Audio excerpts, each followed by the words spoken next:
Reciban un cordial saludo. El día de hoy vamos a hablar sobre el libro Historia de la corrupción en el Perú, del autor Quirós, en 2008, abordando específicamente el capítulo 7, Conspiraciones corruptas, de 1990 hasta el año 2000. Tenemos para ello Mi nombre es Victoria Caldas. Mi nombre es Esteban Villaverde. Mi nombre es Susan Murrieta. Mi nombre es Daisy Mantilla. y mi persona, Suri Benavides. Bien, la historia de la corrupción en el Perú. Primero hay que hablar de los antecedentes de Fujimori antes de su primer gobierno. En el gobierno de Alan García, los finales dejó al país casi destruido, con hiperinflación, pobreza y sobre todo con terrorismo. Alberto Fujimori toma el poder en el año 1990 hasta el año 2000. Lo que sucede es que antes de que este ingrese, había elecciones.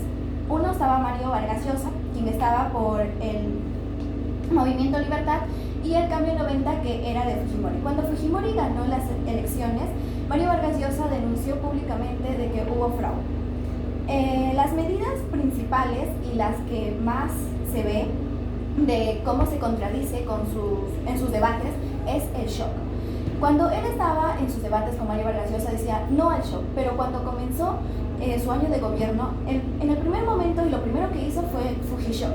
El Fujishock se trata de poner los precios en su valor real, es decir, que para este día puede estar un precio que está puesto por el Estado, mientras que para mañana el producto tiene el valor real, para así poder llevar un equilibrio económico. Pero fue una medida drástica, así bien fue bueno para el futuro, sin embargo, en ese momento los peruanos lo sufrieron. Luego está el control del poder. Aquí Montesinos fue el asesor de Fujimori, quien le hacía que haya mucha corrupción. Uno de los escándalos fue el GEIN. El GEIN atrapó a Abimael Guzmán, el grupo de inteligencia, atrapó a Abimael Guzmán, pero luego de que este atrapase fue sustituido por militares. Algo muy raro porque era un grupo que apoyaba al Perú, pero sin embargo fue sustituido por personas que querían que estén siempre a su favor, el Fujimorato. Luego vemos el grupo Colonia. En este grupo se dio muchas masacres. El masacre de La Cantuta, el masacre de Barrios Altos, el masacre de Santa. En una de estas masacres se mata a un niño de 8 años. Un niño de 8 años terrorista. Luego de esto, vemos cómo es que se da la ruptura democrática. El golpe de Estado en 1992.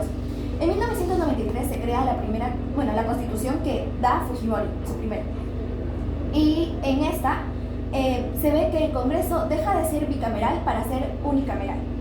Luego vemos que el engaño al pueblo. Aquí nos centramos de que si bien hubo obras públicas que se realizó por Fujimori, como construcción de hospitales, construcción de colegios, pero la mayoría de estos presupuestos eran para los intereses de algunos. Daban un porcentaje para las obras y un porcentaje para la corrupción, porque de qué otra manera es que caía coima a los fiscales. Luego, este régimen termina con la renuncia de Fujimori a través de fax en Japón. Las conspiraciones en el año 1990 al 2000. Primero, la democracia fingida. Aquí vamos a ver el popularismo. Si bien ellos decían que iban a construir un Perú con tecnología, eran muy demagogos, porque siempre hablaban, pero siempre con labia, y decían vamos a hacer esto y esto.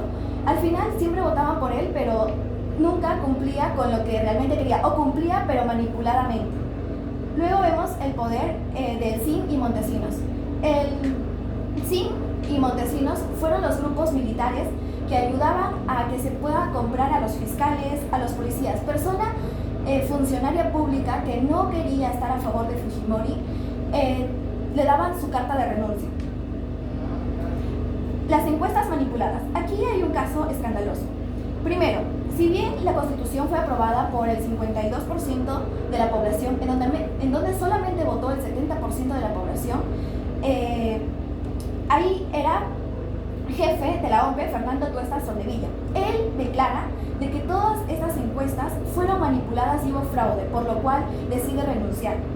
Luego vemos las privatizaciones. Aquí se venden muchas de las empresas estatales. Electricidad en su 68%, la manufactura en el 85%, la minería en 90% y la agricultura en 35%, hidrocarburos en 68%. Hay una teoría que dice que la privatización en sí es buena, porque nuestro Perú estuvo prácticamente derrotado económicamente, entonces necesitábamos dinero, pero debe haber privatización si no hay corrupción. Caso muy distinto aquí. Luego vemos el narcotráfico y la corrupción interna. Aquí vemos que inclusive en el avión presidencial se encuentra 169 kilogramos de clorhidrato de cocaína. Y también vemos cómo es que los diarios o la prensa fueron vendidas, en donde la República saca un diario en hojas a blanco. Y también el secuestro del periodista Gustavo Gorriti. A continuación, Continuando la dictadura cívico-militar, ¿cómo es que se construyó un Estado autoritario? Bien, durante el auge del gobierno del expresidente Alberto Fujimori, ya se da una dictadura cívico-militar, pero estaba camuflada por el discurso de lucha antiterrorista. Además de pasar por una etapa en la cual teníamos una seria crisis económica, el apoyo del FMI, el Fondo Monetario Internacional, hizo que pudiéramos estabilizar la economía, pero esto nos costó ciertas libertades democráticas. Asimismo, las redes de inteligencia, paralelamente a toda esta situación de crisis, más los militares, hicieron que se desmantelara el Estado. El autogolpe del 5 de abril de 1992. Esto fue un hecho importante que ayudó a cumplir el objetivo del régimen autoritario. ¿Qué es lo que sucedió? Montesinos y dos jefes militares cerraron el Congreso, tomaron la prensa y el Poder Judicial y centraron todo el poder en el poder ejecutivo, además en el CIN, el cual estaba gobernado por Montesinos. Un dato clave sobre esto es que los archivos que mantenía y que tenían información confidencial del Palacio de Justicia y del Ministerio Público fueron quitados y llevados a un lugar donde nadie sabe qué sucedió con estos datos. La economía inmoral, como lo declara la señorita Catherine Morgan en su libro con este mismo título, la economía inmoral se le denomina así al régimen autoritario de Fujimori, pues la corrupción no llega a ser algo que sucedió de casualidad, sino fue algo estratégico, planificado para mantener a los ciudadanos bajo este régimen autoritario, pues hacían uso de sobornos y chantajes sistemáticos, además de que Montesinos más los militares lograban un control autoritario. Además, el financiamiento irregular de programas sociales, en donde quitaban el dinero de las donaciones japonesas y los fondos de CIN para seguir manteniéndonos a raya a la población. Continuamos con el populismo performativo. Esto no solamente fue algo a lo que se podría llamar mano dura, sino fue un show mediático. Pues, ¿cómo es que tú llegas con la población? ¿Cómo es que tú llegas con la población sin ponerte en su lugar? Yo podría llamar al expresidente Alberto Fujimori como un lobo disfrazado de oveja, pues utilizó ponchos y chullos en comunidades andinas, teniendo en cuenta que estas vestimentas estaban siendo estigmatizadas y a esta situación se le llama reapropiación simbólica de prendas estigmatizadas. Inclusive hay una cita de una ciudadana quechohablante que nos dice: obviamente voté por Fujimori porque él pasó por estas tierras, es blanco y además ama a los cholitos. Todo este show mediático, más todo lo que fingía ser Alberto Fujimori, hizo que los ciudadanos cambiaran de parecer y empezaran a ver con otros ojos al expresidente Fujimori, sin ver todo el daño que este causaba. Asimismo, súmale a esto los programas clientelistas, donde con ello legitimábamos el autoritarismo, porque pensábamos que efectivamente estaba luchando contra el terrorismo. El desmantelamiento institucional.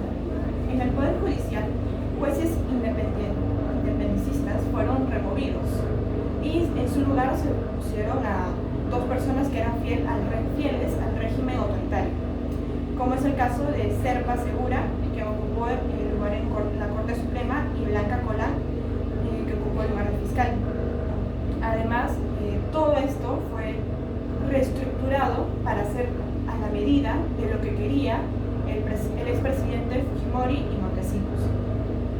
Asimismo, como le explicó mi compañera, pasó de 2 cámaras y 240 parlamentarios a 1 cámara y 80 miembros. Se volvió unicameral. El Congreso Constituyente Democrático de 1992 hasta 1995 y antes de que, al tomar el poder, antes de que se le quitara a Fujimori, se hicieron 250 decretos inconstitucionales. El control mediático. Sabemos que todo esto, que la prensa es la voz de la población. ¿Y qué pasa cuando tú tomas y sobornas y haces lo que quieres con la prensa? Pues empiezas a hacer un lavado de cerebro a los ciudadanos. Los medios de comunicación sobornados. El Canal 4 fue sobornado con $600,000 al mes en 1997. Y además se le refinanciamiento de una deuda de 7 millones. Los medios que fueron perseguidos, el caso de Baruch Gilbert, el Canal 2, que nos mostró y transmitió cómo ocurría durante su gobierno casos de espionaje y torturas, fue luego perseguido por la SUNAT a través de inspecciones sorpresas, y para evitar que siguiera transmitiendo la realidad de lo que sucedía en el gobierno de Fujimori, le quitaron la nacionalidad peruana para arrebatarle el canal. Posteriormente, la ONU dijo que al quitarle la ciudadanía peruana, pues se le quitó indirectamente el derecho a la libre información y a decir las cosas, a la libre expresión.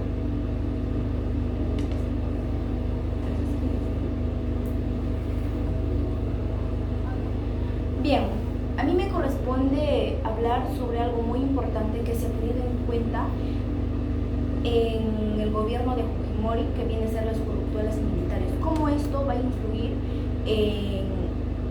con Montesinos?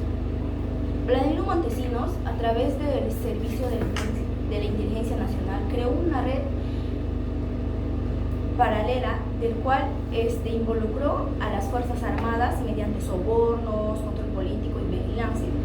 La reorganización militar, tras el autogolpe de 1992, eliminó contrapesos institucionales, permitiendo que oficiales de alto rango participan en compras de sobrevaluadas de armamento y en la administración clandestina de fondos estatales. Aquí podemos ver que Quirós nos dice que las compras de aviones como el Sub-29 y Sub-25 generaron pérdidas millonarias, del cual pusieron en riesgo la seguridad nacional. Montesinos, junto a colaboradores claves como el coronel Guamán, los agentes financieros como Alberto Bédero y Luis Uturburu, manejaban estos fondos a través de empresas fachadas y cuentas en el extranjero, del cual tenemos también aquí otro autor donde nos habla, que vendría a ser García, que explica que el régimen amplió liberalmente el control presidencial sobre los nombramientos militares, garantizando impunidad y lealtad dentro de una institución. Y no solo eso, también la corrupción afectó directamente a los miembros de Fuerzas Armadas, como muestra desfalco de la Caja de Pensiones Militar Policial, donde se manipularon inversiones y se compraron propiedades sobrevaluadas.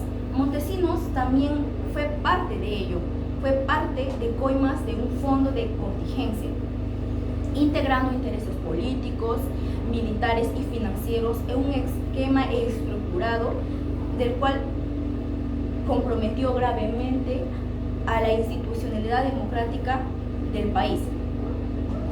Bueno, dando como tema de conclusión entre estos actores del cual nos habla Quirós y García, es que ellos llegan a la conclusión de que la corrupción militar durante el fujimorismo no fue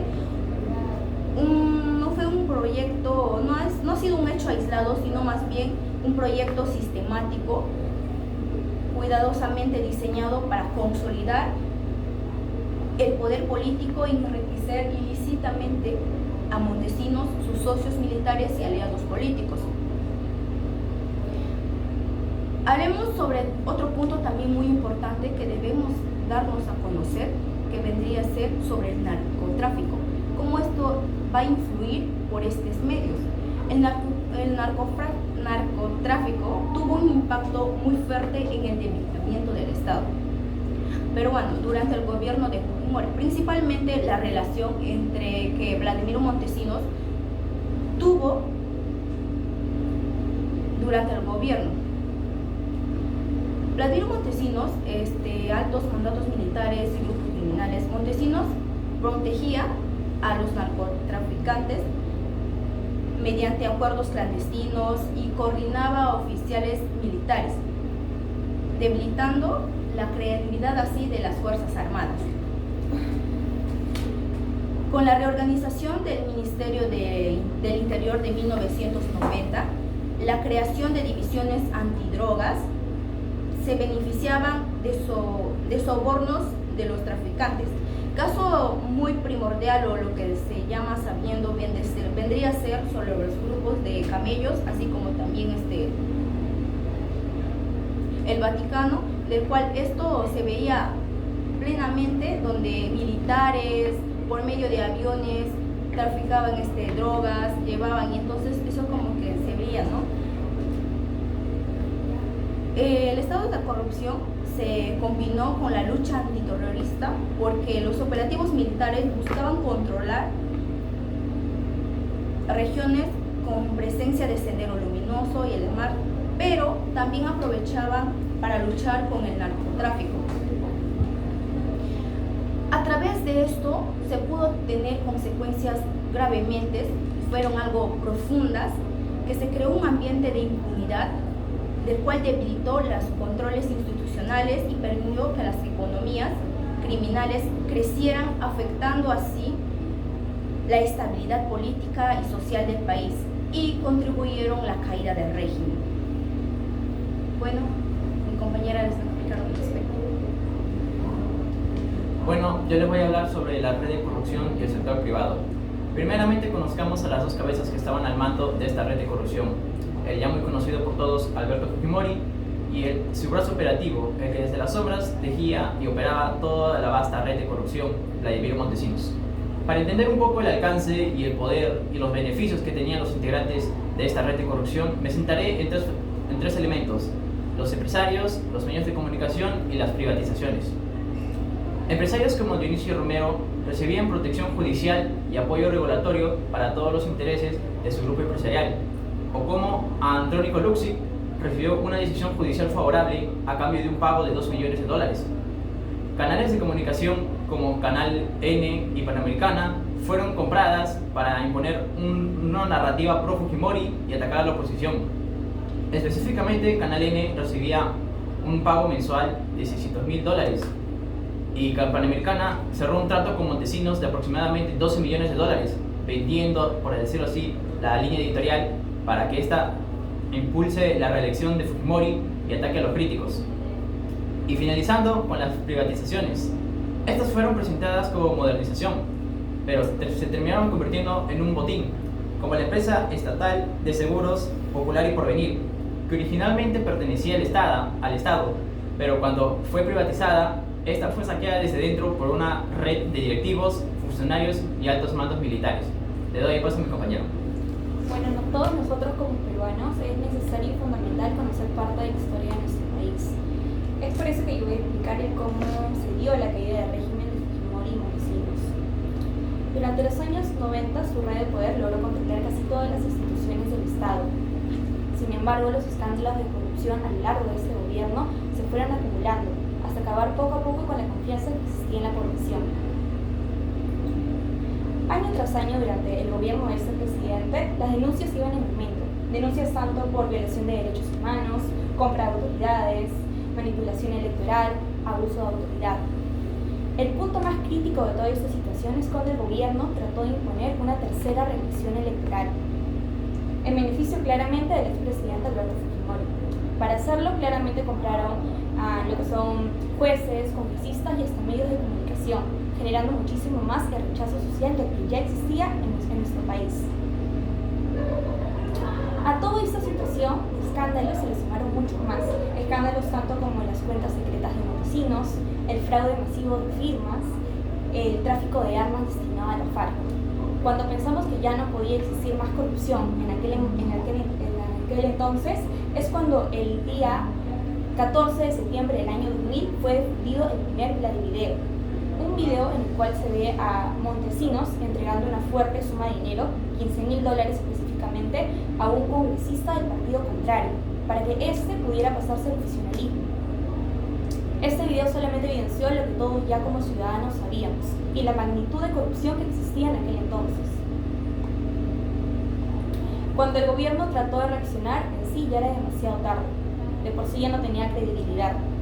Montesinos terminó huyendo del país y Alberto Fujimori terminó presentando su denuncia desde Japón. Con el fin de este régimen, el gobierno de Valentín Paniagua inició una nueva etapa de reconstrucción democrática. Montesinos fue capturado y extraditado del país. Y el país comenzó a reconstruir poco a poco las instituciones que habían estado perdidas durante mucho tiempo a base de la corrupción. Con la salida de Fujimori y Montesinos, nos queda claro de que el proteger nuestras instituciones no es solamente responsabilidad del gobierno, sino también nosotros como ciudadanos. También de una prensa libre en los medios de comunicación para poder estar informados y también de autoridades competentes. Con estos tres puntos fundamentales, complementos, fue posible derrotar en aquel entonces toda la corrupción que existía. Gracias.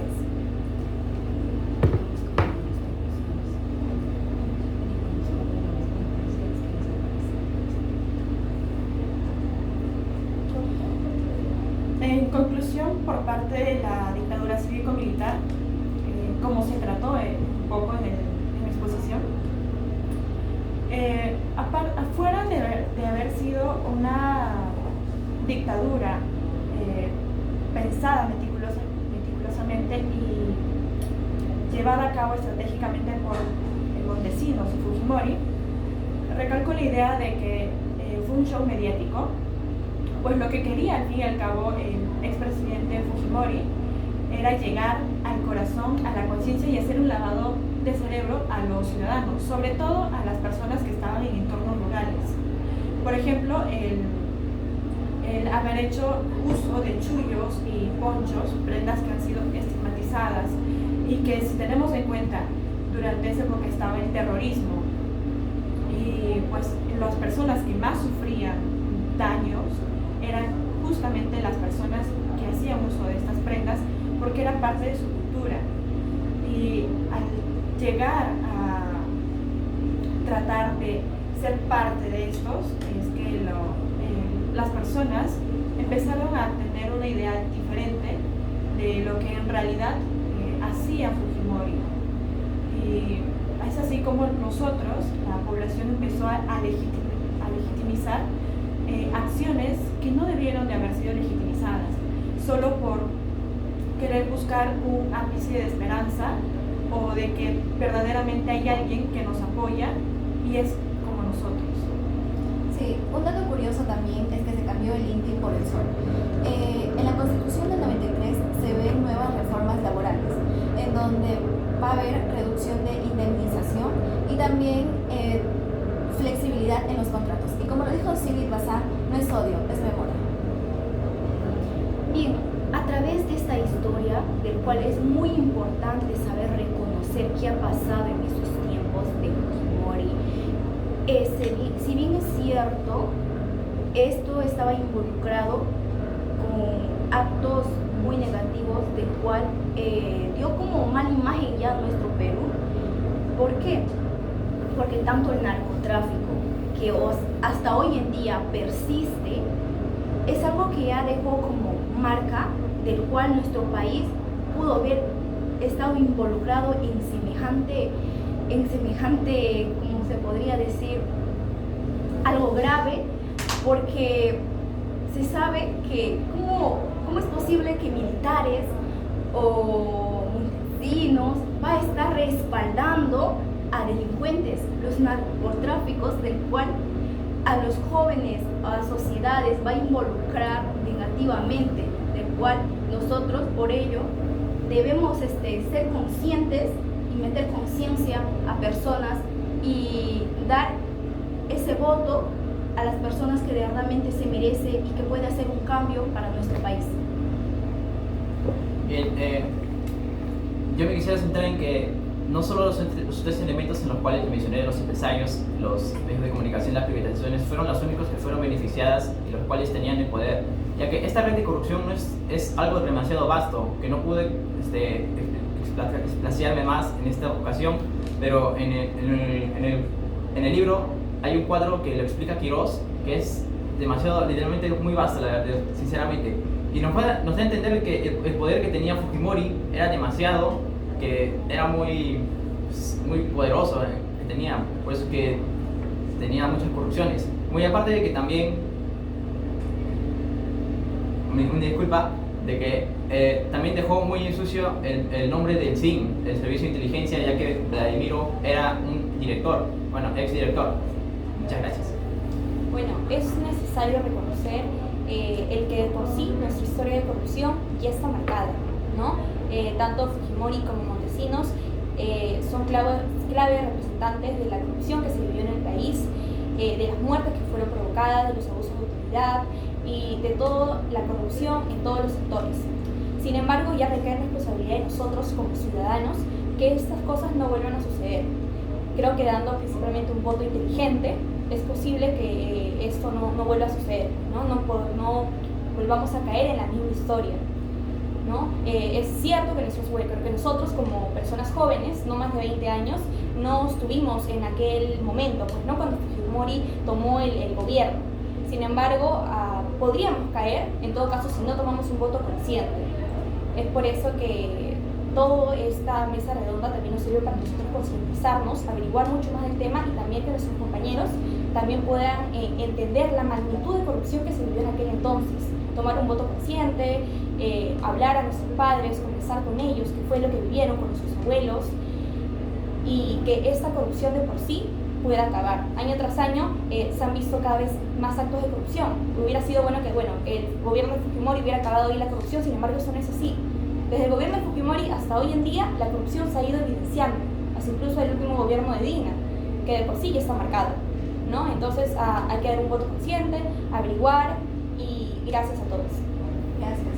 Gracias.